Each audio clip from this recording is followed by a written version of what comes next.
Hello everyone.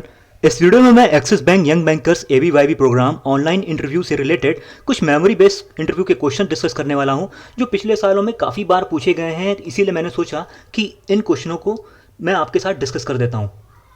तो चलिए discuss करते हैं। तो पहला है नॉस्ट्रो अकाउंट। नॉस्ट्रो अकाउंट होता क्या है? A nostro account is maintained by an Indian bank in the foreign countries. Nostro is a Latin word that means our. Nostro account is used in worldwide transactions. Nostro account is used in overseas transactions, transactions by customers or internal transactions. Nostro account is also a kind of current account. अब मैं आपको इसका Hindi meaning बताता हूँ। Nostro होता क्या है? मान लीजिए स्टेट बैंक ऑफ इंडिया ने, स्टेट बैंक ऑफ इंडिया जो है वो हिंदुस्तान का बैंक है, उसने जाकर के यूएसए यानी अमेरिका में बैंक ऑफ अमेरिका में जाकर के अकाउंट ओपन करवाया। यानी एसबीआई ने बैंक ऑफ अमेरिका में जाकर के अकाउंट ओपन करवाया, तो एसबीआई के लिए वो अकाउंट नॉस्ट्रो अकाउंट होगा और बैंक ऑफ अमेरिका के लिए वो अकाउंट वॉस्ट्रो अकाउंट होगा। मतलब जो अकाउंट ओपन करा रहा है उसके लिए नॉस्ट्रो है और जहां पर अकाउंट ओपन हो रहा है उसके लिए वो वॉस्ट्रो है।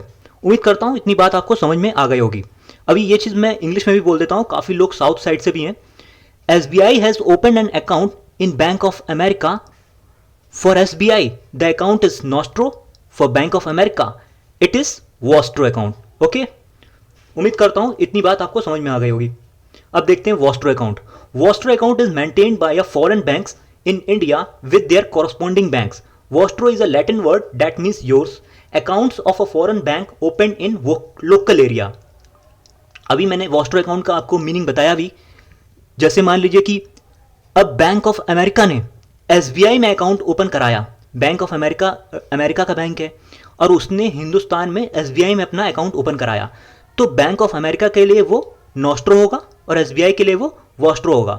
मतलब जो अकाउंट ओपन कराता है, जो अकाउंट ओपन करा रहा है उसके लिए नॉस्ट्रो होगा। पहले एसबीआई के लिए नॉस्ट्रो था, अब बैंक ऑफ अमेरिका के लिए, क्योंकि पहले एसबीआई अकाउंट ओपन करा रहा था, अब bank of America account open करा रहा है। यानी बैंक ऑफ अमेरिका के लिए वो नॉस्ट्रो अकाउंट बन जाएगा और एसबीआई के लिए वो वॉस्ट्रो अकाउंट बन जाएगा। ओके, उम्मीद करता हूँ इतनी बात आपको समझ में आ गई होगी। चलिए नेक्स्ट देखते हैं, ये भी काफ़ी इंपॉर्टेंट है, loro account. When a third bank uses a nostro account for its own purposes it is called as loro account. इसका हिंदी मीनिंग बताता हूँ आपको।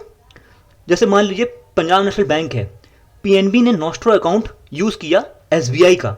पीएनबी ने नॉस्ट्रो अकाउंट यूज़ किया एसबीआई का, कहाँ के लिए? अमेरिका में बैंकिंग करने के लिए। ठीक है, अमेरिका में बैंकिंग करने के लिए पीएनबी ने नॉस्ट्रो अकाउंट का यूज़ किया। ठीक है, तो पीएनबी के लिए नॉस्ट्रो अकाउंट क्या बन गया? वो नॉस्ट्रो अकाउंट बन गया लोरो। मतलब पीएनबी ने नॉस्ट्रो अकाउंट यूज़ किया एसबीआई का, कहाँ के लिए? अमेरिका में बैंकिंग करने के लिए, तो पीएनबी के लिए नॉस्ट्रो अकाउंट क्या बन गया? लोरो अकाउंट बन गया। ठीक है, so when a third bank uses a nostro account for its own purpose it is called as loro account. उम्मीद करता हूं आपको ये समझ में आ गया होगा। नेक्स्ट देखते हैं bank assurance. The selling of life assurance and other insurance products and services by banking institutions. Okay, the selling of life assurance and other insurance products and services by banking institutions. Bank insurance is a relationship between a bank and an insurance company that is aimed at offering insurance products or insurance benefits to the bank's customers. In the partnership, bank staff and teller become the point of sale and point of contact for the customer. The partnership arrangement can be profitable for both companies. Banks can earn additional revenue by selling the insurance products, while insurance companies are able to expand their customer base without to expand their sales forces. मतलब bank insurance में होता क्या है, दोनों ही party को फायदा होता है। बैंकों को भी फायदा होता है और इंश्योरेंस कंपनीज को भी। बैंकों को क्या फायदा होता है कि वो इंश्योरेंस प्रोडक्ट्स बेच देते हैं, इससे उनके कस्टमर्स का जो एक्सपैंड होता है वो कस्टमर्स काफ़ी बढ़ जाते हैं, और उधर इंश्योरेंस पार्टीज़ को फायदा होता है कि उनके इंश्योरेंस प्रोडक्ट बिक जाते हैं और उनका भी कस्टमर्स काफ़ी बढ़ जाता है। तो बस कुल मिला के इतनी सी बात है, आपको ये बोलनी है, इंटरव्यू में अपने रिकॉर्ड करनी है। ओके, नेक्स्ट देखते हैं रिटेल बैंकिंग। ये भी काफ़ी इंपॉर्टेंट है। Retail banking refers to the division of a bank that deals directly with retail customers. Retail banking also known as consumer banking, इसको हम लोग कंज्यूमर बैंकिंग भी बोलते हैं, is the typical mass market banking in which individual customers use local branches of larger commercial banks. Retail banking provides financial services for individual and families the three most important functions are credit, deposits and money management. Okay, first, retail banks offer consumer credit to purchase homes, cars and furnitures.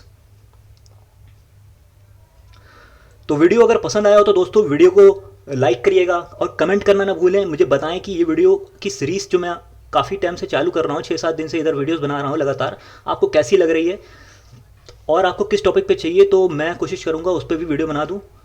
और अगर अभी तक आपने मेरे channel को subscribe नहीं किया है तो बैंकिंग द्वारा चैनल को सब्सक्राइब कर सकते हैं और बगल में बेल आइकन को प्रेस करके ऑल बटन पर क्लिक कर दें, जिससे मेरे द्वारा बनाए गए जितने भी वीडियोस होंगे उसकी नोटिफिकेशन आपके पास सबसे पहले पहुंचेगी। ओके,